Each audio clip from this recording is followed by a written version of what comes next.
Your peso won't tear, won't burn, because hidden inside is the power of a wild plant. You'll be amazed. Our story begins at the security plant complex of the Bangko Sentral ng Pilipinas in Quezon City. From above, it looks like a fortress, high walls, guard checkpoints, cameras everywhere. This is the only place in the nation where Philippine Peso banknotes are produced. Every bill you've ever held began its journey here, moving from raw fiber to finished money. Walk inside the fiber preparation hall. Enormous bales stacked on pallets contain a special blend, Philippine abaca, known as Manila hemp, mixed with cotton linters. Abaca gives all Philippine banknotes their legendary durability. Its fibers are extra long and incredibly strong, much tougher than ordinary paper. Workers in clean room suits remove metal bands from the bales, and a forklift stacks them near a conveyor. The air smells earthy, like fresh cut grass. At the bale opening station, a hydraulic claw grips a heavy block of abaca and tears it open. Dust floats in a shaft of industrial light. A worker uses a pneumatic cutter to slice the twine, releasing golden brown strands onto a vibrating table. These strands look like dried hay, but they hold incredible potential. Next, fibers travel to the shredding line. A massive rotary cutter chops abaca and cotton into tiny pieces. The machine roars as blades spin at high speed. Conveyor belts carry the chopped mix into a cyclone separator where dirt and dust drop out. It's violent and noisy, but necessary. Then the chopped fibers enter a cleaning cylinder, a large rotating drum with fine mesh screens. They tumble inside while high-pressure air jets blow away dust and short fibers. Sensors scan for metal or plastic, automatically diverting contaminants into a reject bin. Only the purest fibers move forward. If you could reach into the clean fiber stream with a gloved hand, you'd feel something remarkable. The long, lustrous abaca strands resemble blonde silk, each over 2 meters long. The cotton adds soft, fluffy whiteness. Together, they feel crisp and dry, ready for pulping. Now we enter the pulping vats. Clean fibers feed into stainless steel hydropulpers, where water and a mild alkali solution are added. But paper alone isn't money. The real artistry happens in the printing halls.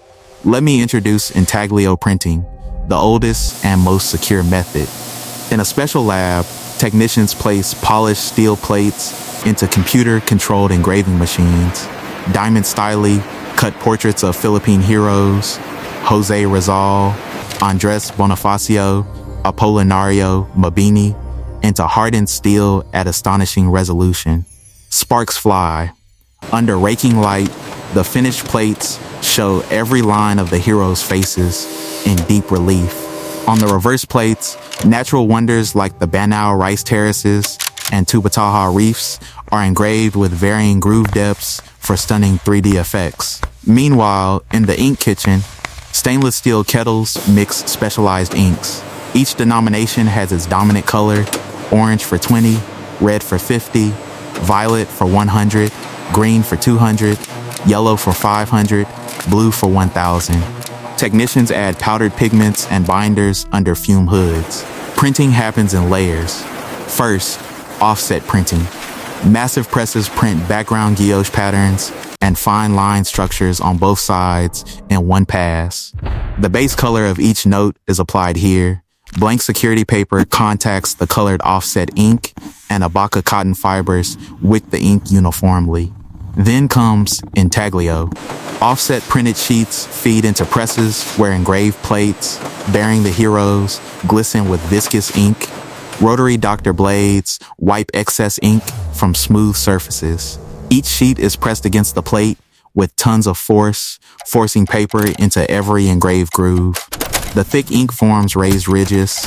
Run your fingertip across a finished note. That rough, textured portrait is intaglio. It helps blind people identify denominations by touch. Sheets are turned over and fed into a second intaglio press for the reverse side, printing natural wonders. The same process creates raised ridges that make landscapes seem to glow. For higher denominations, a machine applies holographic stripes with 3D images of the Philippine eagle that move when you tilt the note.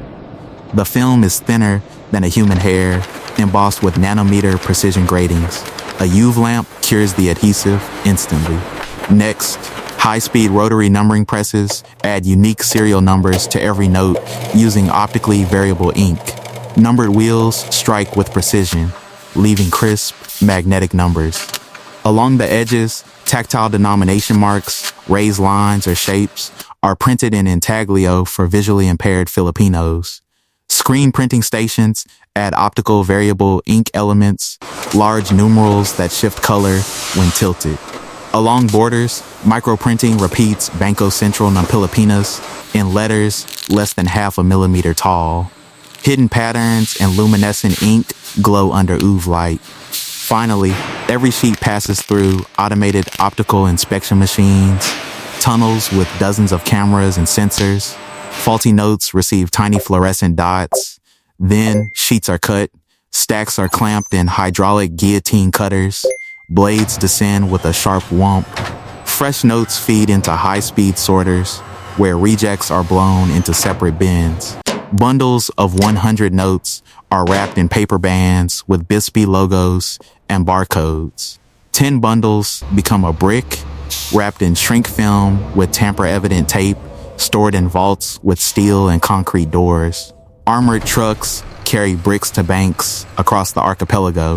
Tellers break open bundles, feed notes into ATMs, and hand them to you. Every time you receive a Philippine Peso bill, take a moment. Run your finger across the raised portrait, tilt it to watch colors shift, hold it to the light to see the watermark and security thread. Feel the tactile marks. That note traveled from a hillside abaca plant through a fortress-like complex past high-speed presses and microscopic inspections, inside armored trucks, and finally into your hand. It carries the technology of a secure nation, the tradition of Filipino craftsmanship, and the trust of an entire people. That's the journey of your money, every single denomination, every single time.